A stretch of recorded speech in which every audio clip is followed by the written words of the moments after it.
Bom dia, irmãs e irmãos. Desculpe pelo atraso. Vamos fazer uma oração para nós iniciarmos essa aula?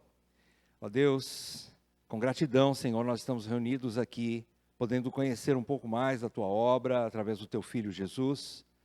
E, Pai, eu peço que o Senhor nos coopere conosco através do Teu Santo Espírito, para que possamos compreender, não só compreender intelectualmente, mas guardar em nossos corações as verdades que nós vamos aprender, para vivermos de modo digno do chamado que nós temos em Cristo.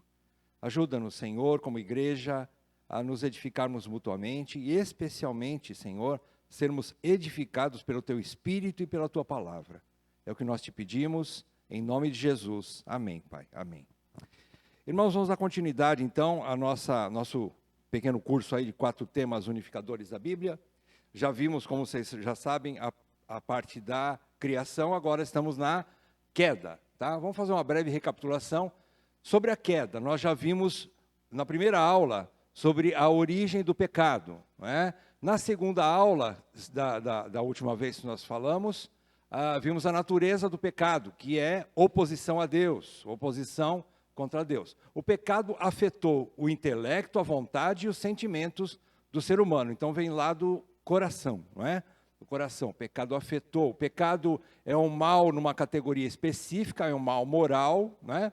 O pecado tem caráter absoluto, não é somente uma quedinha, né? Ou uma coisa, uma bondade menor, não é isso? Mas ele é absoluto, não há convergência entre bem e mal na Bíblia. Bem é bem, mal é mal, não é? Pecado também sempre tem relação com Deus e sua vontade. Pecado sempre é rebelião contra Deus, ok?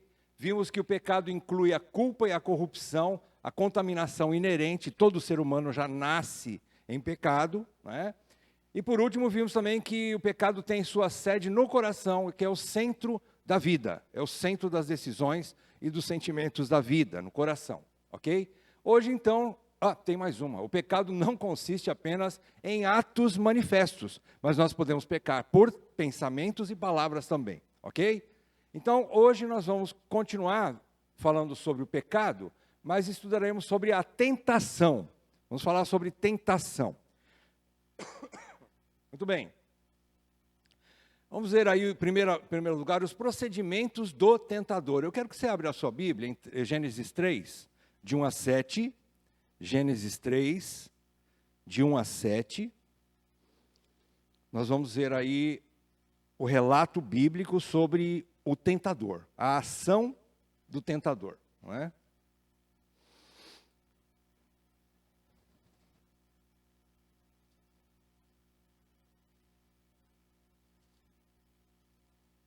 Vá, Gênesis 3, do versículo 1 até o versículo 7, eu vou ler. Mas a serpente, é importante saber diferenciar mas de mais, tá? É muito importante isso. Mas a serpente, mais astuta que todos os animais selvagens que o Senhor Deus tinha feito, disse à mulher: é verdade que Deus disse, não comam do fruto de nenhuma árvore do jardim? É interessante essa versão NAA, que ela fala nenhuma árvore do jardim, né? Então, essa a proposta de Satanás, né? Querer confundir aquilo que Deus falou. E Deus não disse isso, né? Mas vamos lá. É verdade que Deus disse, não comam do fruto de nenhuma árvore do jardim? Versículo 2. A mulher respondeu à serpente: do fruto das árvores do jardim podemos comer, mas do fruto da árvore que está no meio do jardim, Deus disse, vocês não devem comer dele, nem tocar nele, para que não venham a morrer. Então a serpente disse à mulher: é certo que vocês não morrerão, porque Deus sabe que no dia em que dele comerem, os olhos de vocês se abrirão, e como Deus, vocês serão conhecedores do bem e do mal. Versículo 6. Vendo a mulher que a árvore era boa para se comer, agradável aos olhos, e árvore desejável para dar entendimento, tomou do seu fruto e comeu. e deu também ao marido, e ele comeu. Então os olhos de ambos se abriram, e percebendo que estavam nus, costuraram folhas de figueira e fizeram cintas para si. Muito bem. Nessa sequência desse relato, a gente pode ver aqui a essência, o núcleo de uma das características do tentador. Acho que a mais importante, que inclusive ele é chamado de pai dessa característica, né? Qual é a característica principal aqui? A mentira, né? A mentira. Né? Então, muito bem.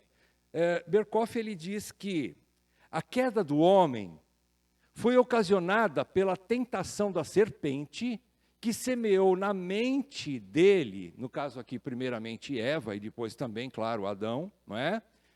Semeou na mente dele as sementes da desconfiança e da descrença. Vejam, ele quis, através da mentira, ele quis dizer que Deus falou algo que não era verdade, ou que não aconteceria de fato, que era a morte no caso de eles comerem daquele fruto. Então ele propôs isso. E a segunda situação é que ele propôs a Eva que, se eles comessem do fruto, além de não morrerem, que era uma mentira, eles ainda seriam semelhantes a Deus. Então, passa a ser uma proposta interessante, se ela fosse verdade. Se ela fosse verdade, não é? Se ela fosse verdadeira. Então, ele lança essas sementes. Veja, ele não tem poder para pegar a mãozinha de Eva, fazer com que ela fosse lá com a mão dela, forçando, né?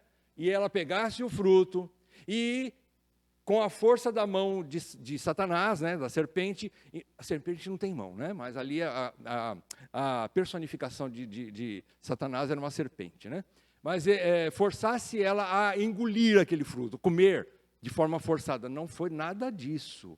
Ela fez de livre e espontânea vontade, né? Ela simplesmente aceitou a proposta de Satanás. Foi o primeiro trabalho de marketing da história, da história, né? E um marketing muito bem feito, porém, não era verdade, né? Não era verdade. Então é isso.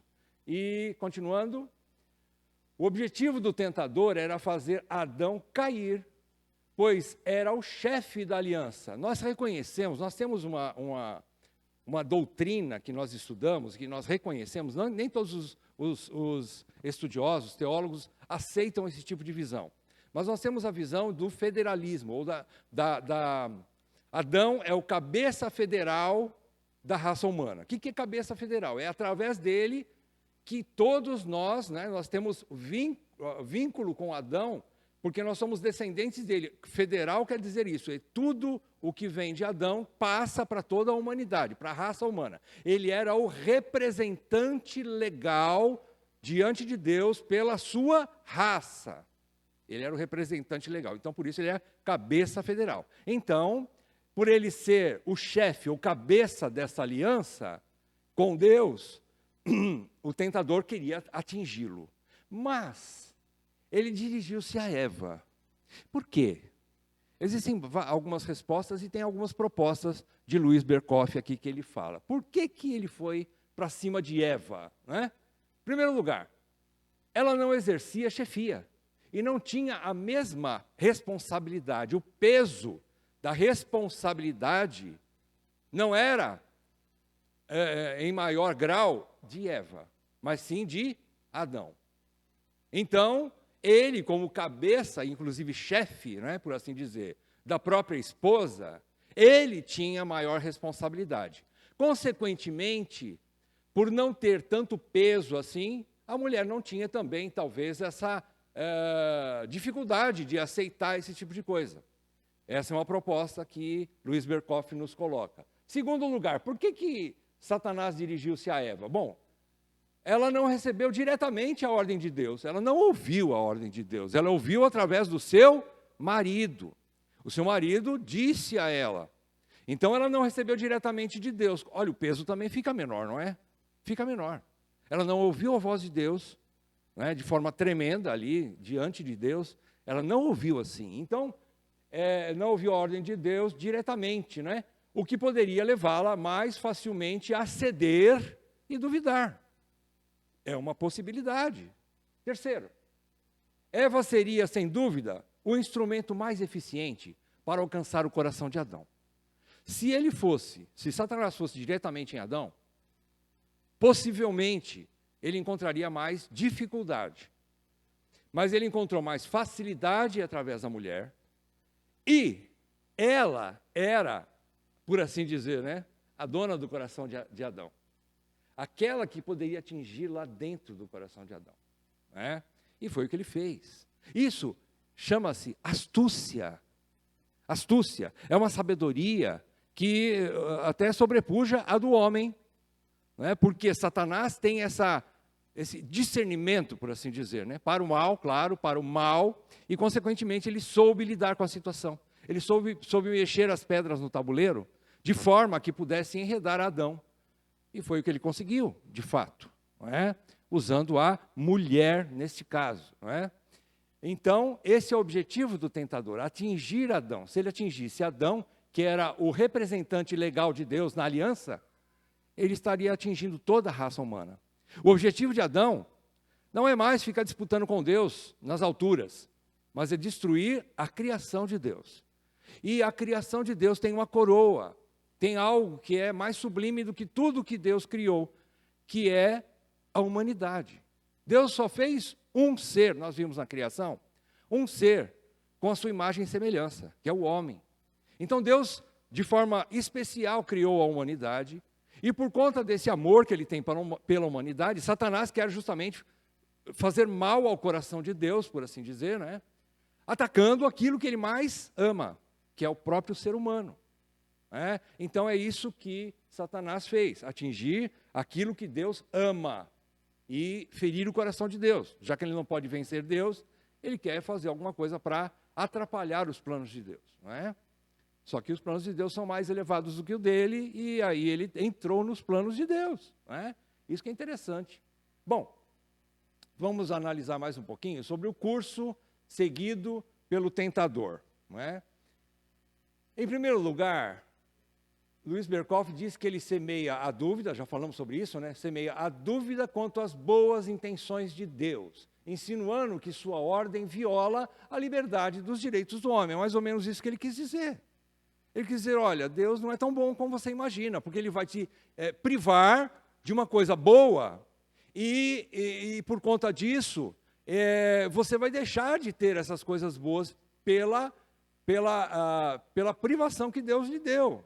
Né? Pelo impedimento que Deus lhe deu para não comer desse fruto e ser semelhante a Deus. Então ele quis apelar para essa liberdade. Né? Isso nos chama atenção, né? A liberdade do homem. Né? A liberdade. Nós nunca vamos trabalhar ou falar, ensinar que nós somos contra a liberdade. Não. Mas por conta do pecado nós temos uma liberdade que precisa ser vigiada, que precisa ser limitada, precisa ser cuidada, não é? E essa liberdade, se nós fôssemos aplicar toda a liberdade que eu quero ter na carne, né, a gente poderia aí ter um caos no mundo, né, que a gente não tem nem noção do que o ser humano poderia fazer se tivesse toda a liberdade que ele quer ter. Não é?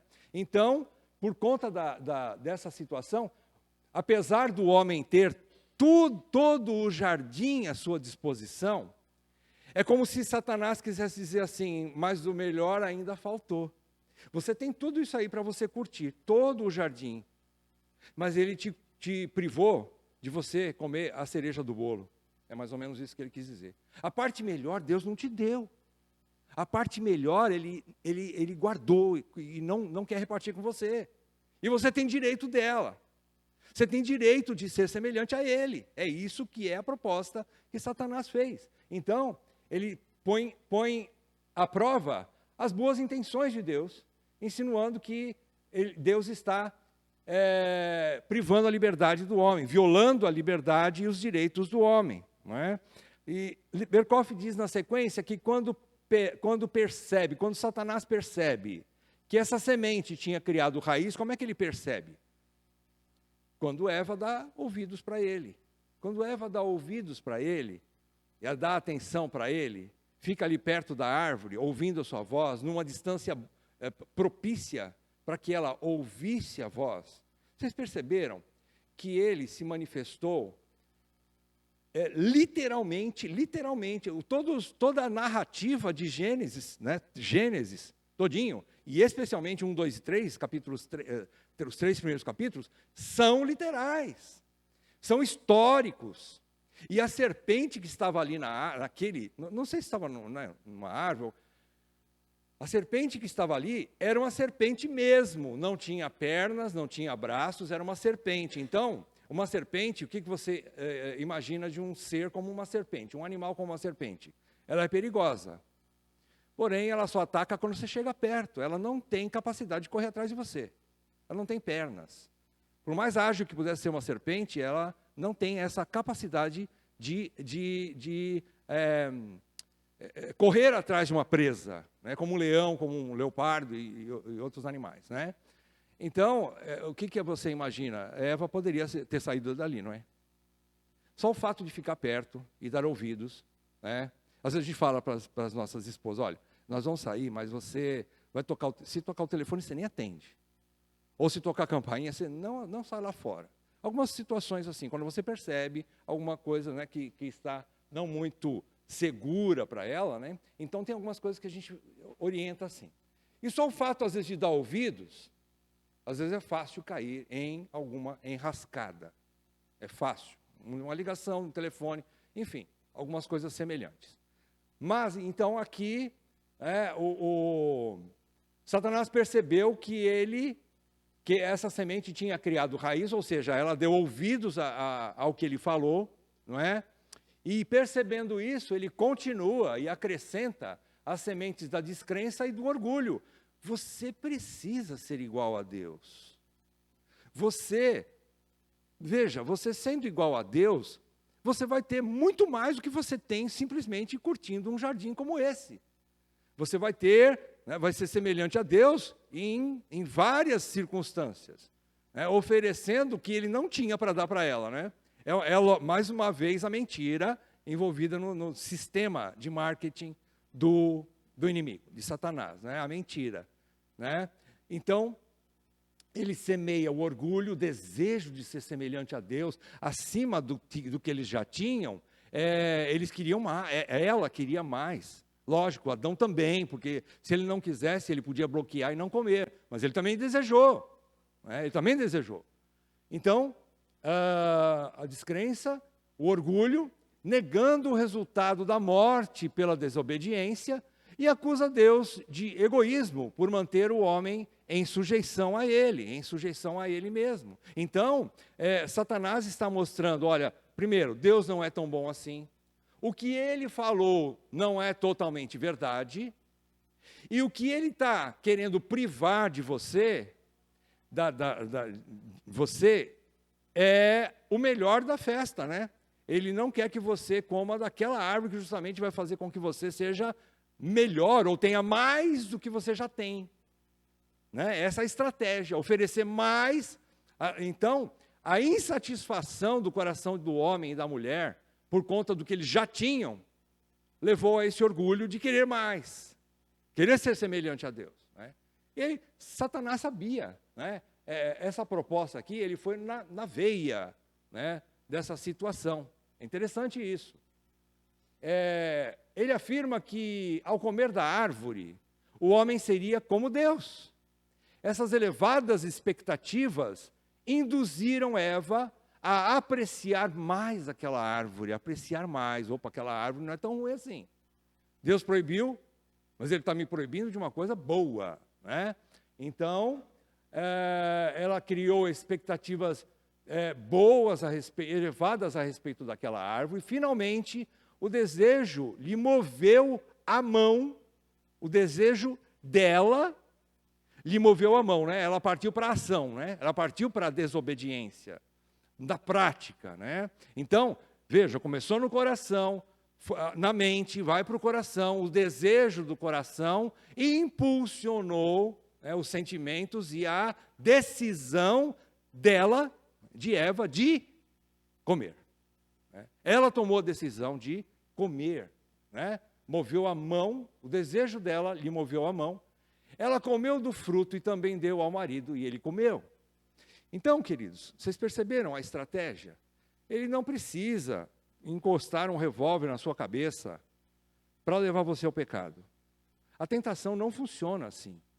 A tentação não é alguma coisa forçada, mas a tentação nasce no meu e no seu coração. Nós temos essa natureza que está sujeita à tentação. A tentação, ela vem de fora, mas nós temos dentro do nosso coração um terreno fertilíssimo para as sementes da tentação, para receber, para captar as informações através de qualquer meio aí de informação, de comunicação, visualmente, audivelmente, ou alguma coisa assim, e você começa por aquela informação que você recebe na sua mente, ela vai descer ao seu coração e vai produzir o desejo, vai produzir aquilo que Tiago chama de concupiscência. Concupiscência, é um desejo ardente de conquistar e de ter alguma coisa. É uma concupiscência, é um desejo fervoroso, né? Forte, bastante quente, para ter alguma coisa alguma coisa. Então, perceberam que quem pecou, aliás, quem partiu para a ação mesmo foi Eva, né? E consequentemente Adão também, porque ele também comeu, né? Então, a culpa, no fim das contas, aqui é uma parceria de culpados, né? O tentador, só fez o trabalho de marketing, né? Ele não forçou a barra, ele só ofereceu. E quem criou o desejo e partiu para a ação foi o homem e a mulher, não é? Então, queridos, vamos também falar um pouquinho sobre a literalidade dessas narrativas de Gênesis. É muito importante a gente falar isso e repetir isso. Sabe por quê? Porque existe muita distorção no meio evangélico quanto à literalidade ou à historicidade da Bíblia, especialmente quanto à narrativa bíblica da criação e da queda. Se nós perdermos os 3 primeiros capítulos de Gênesis e considerá-los como alegoria, como mito fundante, você pode jogar a Bíblia fora e pode descrer da redenção de Cristo. Ele veio para quê? Se a criação não existiu conforme está narrado lá, em Gênesis, e a queda também não ocorreu, foi alguma coisa, né, tipo mística, ou um mito, então o Redentor veio morrer à toa, se não houve a queda, né? E, infelizmente, esse tipo de doutrina está sendo semeada em muitas, entre aspas, né, igrejas que se chamam evangélicas, se dizem evangélicas. Então, a gente precisa ter muito cuidado com isso. Essa narrativa, ela é literal, ela é real, ela é uma narrativa histórica. Aconteceu de fato. No momento, num tempo e no espaço de Deus, Ele permitiu, Ele criou, e assim aconteceu de fato o que está narrado em Gênesis 1, 2 e 3. Vamos lá. Várias tentativas têm sido feitas para negar. Estou falando o que Berkoff escreveu, tá bom? Eu só estou trazendo para cá o que a teologia sistemática dele fala sobre essa questão. Várias tentativas têm sido feitas para negar o caráter histórico, não só da queda, mas também da criação. Alguns consideram a narrativa do estado original e da queda do homem como um mito, como alegoria. Estou reduzindo bastante. Aí tem ele coloca alguns teólogos antigos que já vinham há muito tempo atrás com essa visão aí, né? E agora a coisa se avolumou num tanto, que eu posso dizer para você, para procurar uma igreja bíblica hoje, você vai ter que procurar peneirar bastante, porque não vai ser fácil achar a igreja bíblica, não vai ser fácil. Você vai procurar, o que você vai mais ver é cântico, mas pouca profundidade bíblica. Um pastor nosso, que foi nosso conselheiro por um bom tempo, e damos graças a Deus pela vida dele, ele já se foi, está com o Senhor. O irmão Paulo Bornelli. Ele dizia que o evangelicalismo no Brasil, é lógico, essa frase não é dele, ele só transmitiu e eu peguei isso. O evangelicalismo no Brasil, ele parece um mar enorme, em extensão, Só que ele tem 2 dedos de profundidade. Não tem profundidade nenhuma.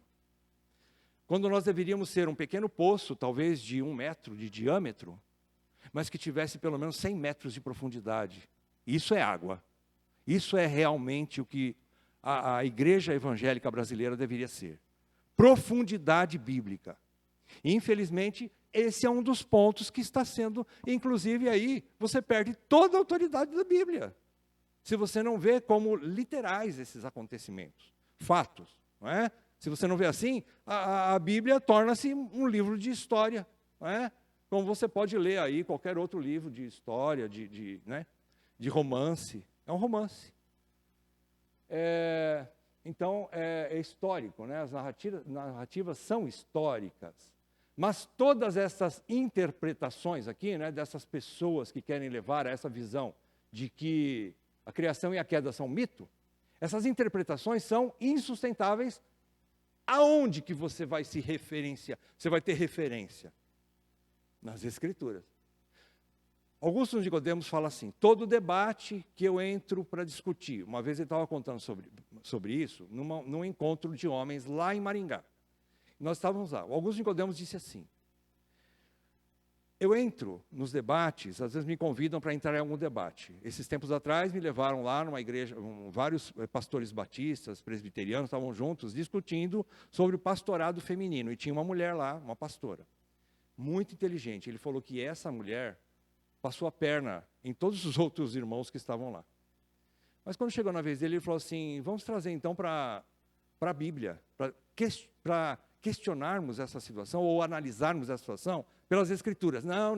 Se for para as Escrituras, aí você está querendo... Ele falou: então eu não vou discutir. Se você não levar para as Escrituras, você não está ouvindo o que Deus está falando. E ele então simplesmente disse: se você não quiser debater à luz das Escrituras, eu vou embora. Não tem o que discutir. Vai discutir com o quê? Com filosofias? Né? Com pensamentos humanos? Se você não tem aquilo que foi dito pelo Espírito Santo às igrejas, a verdade. Se você não tem a verdade, você vai discutir o quê? Com professores de faculdade que nunca leram as Escrituras, ou não são crentes, que às vezes lê as Escrituras, né? Mas distorcem as Escrituras. É isso, outro problema, né? Nos seminários tem muitas pessoas lá que nem crentes são, e são professores de seminários cristãos. Como que pode uma coisa dessa? Um ensinamento que não parte de um coração convertido, por exemplo. Como que você vai aceitar aquele ensinamento? Então, se não for através da luz das Escrituras, né, é impossível. Então, essas interpretações, à luz das Escrituras, elas não se sustentam. Elas não se sustentam. Não é? Por quê? Porque as passagens que precedem Gênesis 3, de 1 a 7, que nós acabamos de ler, elas manifestam evidente propósito de construir uma pura e simples narrativa histórica. É uma narrativa histórica. É uma história com H, não é? Aqui no português a gente tem essa dificuldade, né? Quando você escreve história com E, sem H, você está contando uma historinha para boi dormir, né? É uma história fictícia, né? É fictício. Aí sim é um mito, é uma alegoria e tal, né? É história com E. Mas história com H no português é um fato, é uma coisa que aconteceu, é uma verdade que foi literal. Oi? Uma verdade histórica, né? Então tá. Tudo o que acontece lá, até antes de Gênesis 3, é uma narrativa histórica. Por exemplo, há um debate, até eu achei muito engraçado lendo Teologia Sistemática do Berkhof, tem muita gente que diz assim: não, mas a serpente não era literalmente uma serpente, né? Ele recebeu o nome de serpente, mas talvez pudesse ser um outro animal que pudesse ter algumas características de uma serpente. Mas a serpente é tão diferente de qualquer outro animal, né? Vocês pensaram? O que pode ser semelhante a uma serpente, uma minhoca? Porque literalmente falando, né, você não tem, a serpente, ela não tem braços nem perna, como eu já disse para você, né? Mas as características da serpente, ela é traiçoeira e ela é venenosa. As duas coisas que Berkhof fala. Se há alguma coisa que uma serpente ela é traiçoeira, ela é perigosa no sentido de que ela é traiçoeira, né? Ela pode ela parece que não vai te atacar, mas de repente ela dá o bote. Ela está quietinha lá, mas enrolada, pronta para dar o bote. Ela não dá as costas para ninguém, por isso que Jesus, inclusive, fala sobre isso. Ele fala que uma das características da serpente é interessante que nós tenhamos também, que é prudente como a serpente. Você já percebeu que a serpente, ela não dá as costas para o inimigo? Se ela está sendo atacada, ameaçada, ela fica de olho nos olhos do inimigo, de frente para o inimigo. Ela nunca dá as costas para o inimigo. Ela é prudente. Então, é uma das características. Mas ela também é venenosa. Ela vem para matar, destruir, como Jesus diz lá, João 10. Ela vem para matar e destruir, né? Tem mais uma coisa aqui. Roubar, matar e destruir. Não é? Essa a característica do veneno, né? Do veneno. Ela é venenosa. Então, tem gente que fala que não é serpente, literalmente, é outro tipo de animal, mas aí a narrativa da Bíblia diz que é uma serpente. E nós vamos ver alguns textos agora. Eu vou pedir ajuda para vocês, para alguns irmãos aí lerem comigo esses textos aqui. Tem bastante texto. E a gente já tem um horário meio avançado. Vamos tentar ler rapidinho. Escritores bíblicos também consideraram fatos históricos, não é? De acordo com as suas referências. Vamos lá. Vamos ler rapidinho. Quem poderia ler aí para mim? Jó, capítulo 31, versículo 33. Jó 31, 33. Bem alto.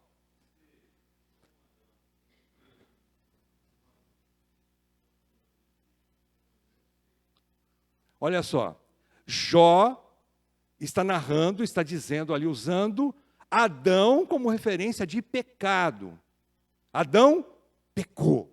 Adão pecou, então houve a queda. Né? Próximo texto, Eclesiastes 7, 29. Oi? Sim. Sim, vamos comentando aí. Sim. Na tradição oral, exato. Exatamente. Uhum. Sim. Provavelmente ele tinha o Pentateuco, né? Pelo menos, né? Provavelmente, é isso mesmo. Outro texto aí, Eclesiastes 7, 29. Alguém achou?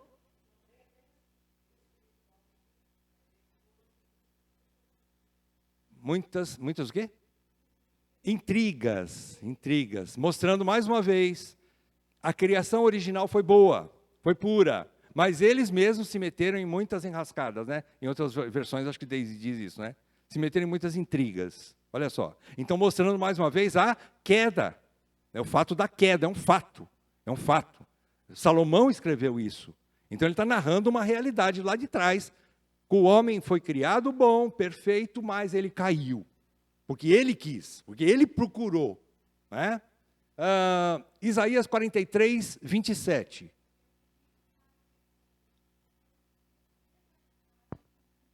Olha só. Quem é o primeiro pai de Isaías? Adão. Meu primeiro pai pecou. Nosso primeiro pai é Adão. Todos nós somos filhos de Adão. Não tem jeito, infelizmente, nós somos filhos de Adão. Você nasce filho de Adão. Não tem jeito de você estar vivo se você não for filho de Adão. Só que nós somos também filhos de Deus. Né? Os convertidos ao Senhor. Né? Então, olha aí. Agora, Oséias 6, versículo 7.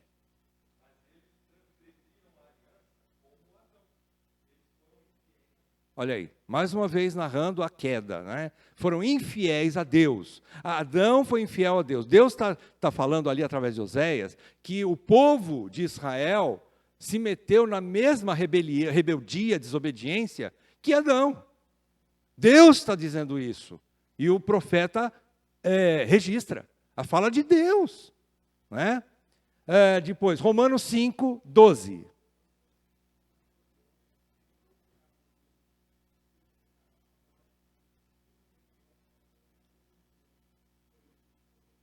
Olha aí, o apóstolo Paulo dizendo isso. Então, é um fato. Não é um fato histórico. Todos pecaram por causa da queda de Adão. Não é? Agora, versículo 18, do mesmo capítulo 5 de Romanos.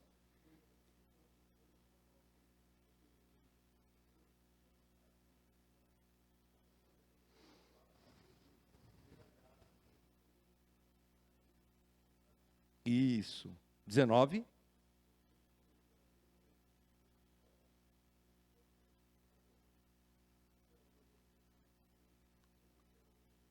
Justos. Muito bem. Então, tanto é um fato histórico que Adão pecou e a sua queda trouxe a queda para toda a raça humana, a desgraça, por assim dizer, né, a toda a raça humana, a transgressão de o nosso pai, né, federal, o cabeça federal da raça humana, pecou, então o pecado passou para toda a raça humana. E como também é um fato histórico que o nosso Senhor veio, e por conta da sua obra redentora na cruz, muitos serão feitos, os eleitos serão feitos justos. É nele, né? Então também é um fato histórico. Que, aliás, também existe essa... mas como é que você acredita que um homem morreu lá e depois ressuscitou? Como é que você vai acreditar nisso? Nós acreditamos que a Bíblia diz isso. Porque a palavra de Deus diz isso. Né? Simplesmente. Eu não preciso de provas. Como, não sei se foi Spurgeon que falou. Para quem não crê, nenhuma prova é suficiente. Mas para quem crê, ele já crê. Independentemente de provas. Ele só ouviu o Evangelho. O Evangelho é suficiente para a salvação de todo aquele que crê. É ouvir o Evangelho que dá a fé. A fé é crer no invisível, em fatos que a gente ainda não viu, mas tem como certo e absoluto.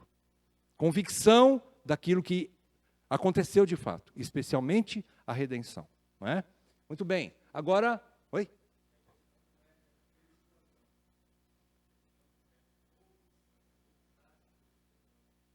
Amém. É verdade. Acreditar, né? Amém.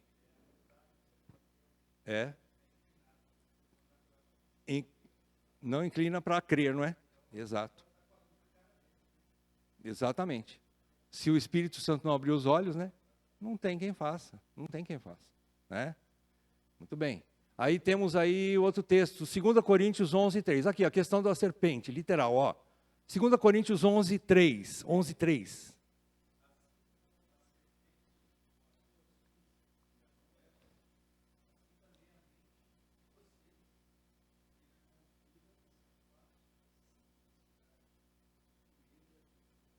Olha só, não só lá no Velho Testamento, Paulo afirma que era uma serpente de fato, era uma serpente que estava lá tentando Eva, não é?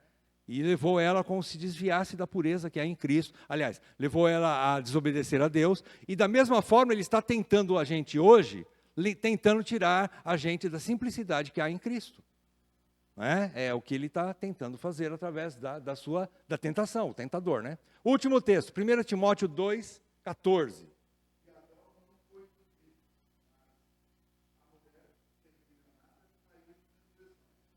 Mais um fato histórico, não é? Mais uma vez, Paulo está falando para Timóteo lá que esse é um fato, não é? O homem não foi iludido, mas a mulher foi. Ele está narrando ali a circunstância que o tentador usou Eva, porque Eva era o melhor meio pelo qual Satanás podia chegar no coração de Adão. O coração de Adão estava disposto para aquela que Deus fez para ele, para que fosse um. Então era o meio mais eficaz de atingir o coração de Adão, era ganhar o coração de Eva. Se ele aparecesse com toda a sua astúcia diante de Adão, ele podia ser derrotado. Mas a tentação vindo através de Eva para o cabeça, que era o homem, foi muito mais fácil chegar no coração dele. Perceberam? Então é isso que Paulo fala, né? Aí em 1 Timóteo 2:14.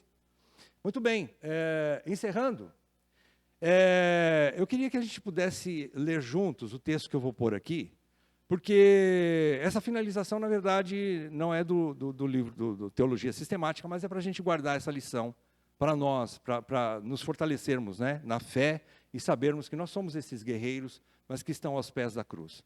Nós podemos vencer o inimigo, mas somente dependentes do Senhor, da força do seu poder, como nós vimos em Efésios 6. Na força do seu poder. Só podemos vencer a tentação, não pela força humana, nossa própria força, nossa própria resistência, mas pelo poder de Deus em nós. Né? O texto é esse aqui. Olha que texto maravilhoso e consolador. Vamos ler juntos? Não sobreveio a vocês nenhuma tentação que não fosse humana, Mas Deus é fiel e não permitirá que vocês sejam tentados além do que podem suportar. Pelo contrário, juntamente com a tentação, proverá livramento, para que vocês a possam suportar. 1 Coríntios 10, 13. Olha o comentário de João Calvino sobre esse texto. Ele diz assim, Calvino diz que, ora, Deus nos ajuda de duas formas. Nesse texto tem duas formas que Deus aplica para nos ajudar, para que não sejamos vencidos em meio à tentação. Primeira, Ele nos supre com força. Olha lá, para que vocês possam suportar. Suportar aqui é ter força para resistir. Então Ele dá essa força no homem interior, no homem convertido, e pelo poder do Espírito Santo que habita no homem convertido, tá? Não adianta aplicar em pessoas que não foram convertidas. Porque isso aqui é algo que o crente tem. E ainda mesmo assim, se ele não estiver vigiando e orando o tempo todo, uma vida de relação com Deus, ele cai. Ele cai. Porque ele joga de lado, ele joga fora. Quando o homem não tem um coração para Deus, disposto no temor de Deus, guiado pelo temor de Deus, ele abdica do poder do Espírito Santo e ele está vacilando, né, com a serpente aos seus pés, o tempo todo. Bom, então Deus nos dá força. Em segundo lugar, Ele põe limites à tentação. Perceberam aqui, ó, que não sobreveio nenhuma tentação que não fosse humana, mas Deus é fiel e não permitirá que vocês sejam tentados além do que podem suportar. Deus não pôs limite no mar para que a água fosse somente até um limite. Vocês leram isso? É maravilhoso, né? Deus pôs limite no mar. Todo-poderoso, ó, o mar poderoso, né? Ele chega até a praia e volta. Ele quer avançar um pouco mais, Deus fala, volta para cá. Aquelas ondas maravilhosas, né? Chega e volta. Deus pôs limite. E assim, no poder de Deus, Ele põe limite a Satanás. A tentação é capaz de ser suportada, porque Deus põe limite à tentação. E além de pôr limite à tentação, Ele nos dá poder para resistir. Ok? Ele não está dando poder aqui para você sair caçando Satanás por aí, como alguns têm feito. Não é isso. Nós temos que fugir dele. Né? Nós temos que fugir da tentação. Não estamos caçando tentação. Ok? Como? Sim. É verdade. Não tem como. Satanás é mais poderoso que nós. A ordem bíblica não é enfrentar. É fugir. Exatamente. Fugir e se esconder no Senhor. Sim. Uhum. Sim.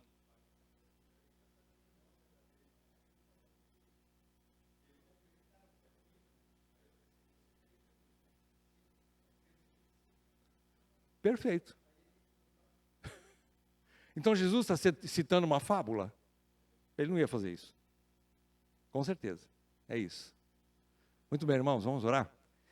Ó Deus, como nós precisamos dessa graça, Senhor, para permanecermos firmes. E isso não há bom. Nenhum de nós é suficiente para isso, Senhor. Tanto o mais velho como o mais novo. Todos somos pecadores e temos uma natureza terrível, pendente ao pecado.